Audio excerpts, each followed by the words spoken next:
Bonsoir à tous, ici chez Richford. Ravi de vous retrouver pour votre JT du Weasel News. Coup de tonnerre ce soir à San Andreas. Daria Parker, présidente de l'association Main dans la main, claque la porte. Un départ fracassant, entre deuil difficile et lourdes accusations contre le gouvernement, qui va laisser un grand vide dans le paysage social de la ville. Pour comprendre les raisons de ce séisme caritatif, regardons tout de suite ces images exclusives de son allocution.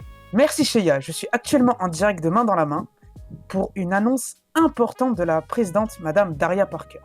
Alors Madame Daria, quelle est cette annonce? Bonsoir Mathieu et bonsoir Sheya.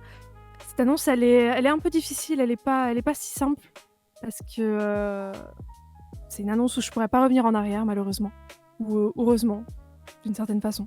C'est la fin de Main dans la main. Mais du coup Madame Daria, quelles sont les raisons de votre fermeture? Oh, elle est multiple Mathieu. La première est la perte du vice-président, évidemment, qui repose en paix, Kim Carter.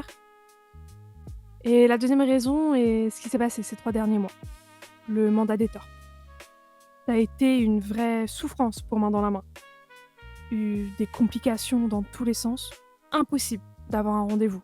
Enfin, si, on les a tous eus, mais ils ne sont jamais venus. À aucun rendez-vous. Aucune excuse, rien, aucune coopération de leur part. C'est à cause des torts, en partie, que Main dans la main prend fin.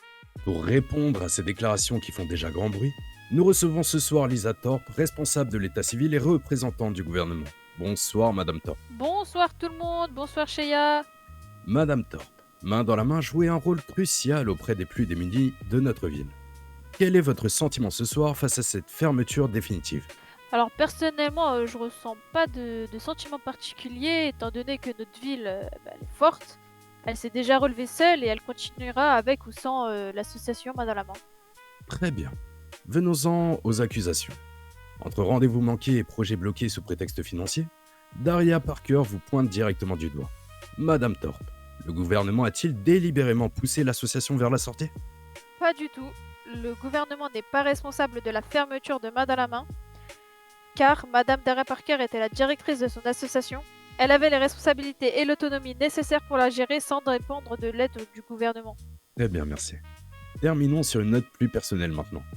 Il y a quelques semaines, le Life Invader prêtait une relation intime à votre père avec Daria Parker, qui était pourtant votre meilleure amie. Est-ce que des tensions sont nées de cette affaire, au point d'avoir impacté vos relations professionnelles et les dossiers de l'État? Je dirais pas que notre relation professionnelle a changé, mais je dirais que notre relation personnelle a énormément été impactée suite à sa prise de confiance, on va dire, à sa folie. Mais bon, j'en dirai pas plus. Et c'est la fin de ce JT. Merci à tous de l'avoir suivi. Prenez soin de vous.